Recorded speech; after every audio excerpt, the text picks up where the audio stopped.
Bingo! There was a chorus of groans at the cheerful word.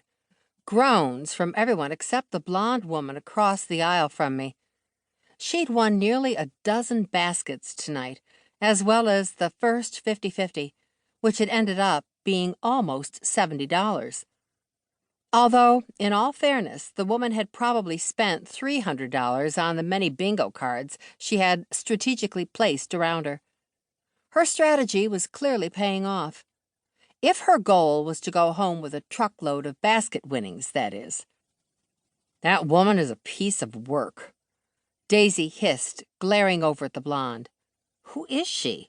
I asked, following her gaze and wondering what beyond the woman's bingo luck had annoyed my friend. Stacy Mellomaker. Daisy rolled her eyes, self-absorbed, shallow, entitled trophy wife. I blinked in surprise. Admittedly, Stacy Mellomaker appeared to be a walking stereotype of what Daisy had said, with her designer leggings, cleavage-enhancing top, glossy blonde locks, and eyelash extensions. But my friend wasn't normally the sort of person to judge someone by their appearance.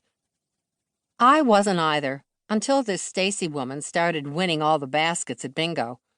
The thought made me feel immediately guilty. Luck and an annoying smug smile didn't make someone a horrible person. I'm sure she's not that bad, I protested. Heck, she's not, Olive chimed in.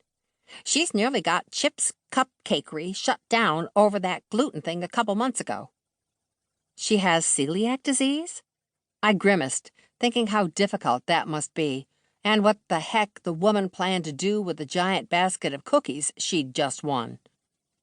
No, she's on some diet and claimed the gluten-free muffins weren't really gluten-free and caused her to bloat.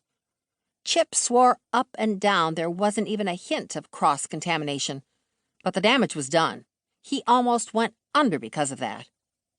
Then there was that screaming fit last week, Kat added. The one at Lester's Auto Repair? Or the one at the library? Or the one at the coffee shop? Daisy asked. The one at Sephora over the lipsticks, Kat replied. They all nodded, making me feel like I'd been completely out of the loop gossip-wise. Who was she arguing with at the library? I asked, sneaking a glance at the woman.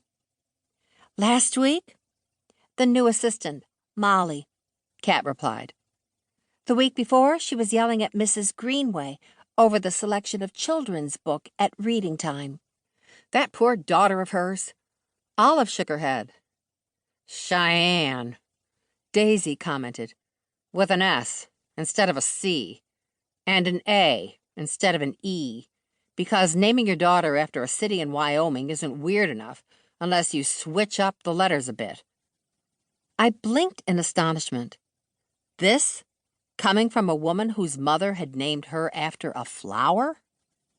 People wonder if she's even Gus Mellomaker's daughter.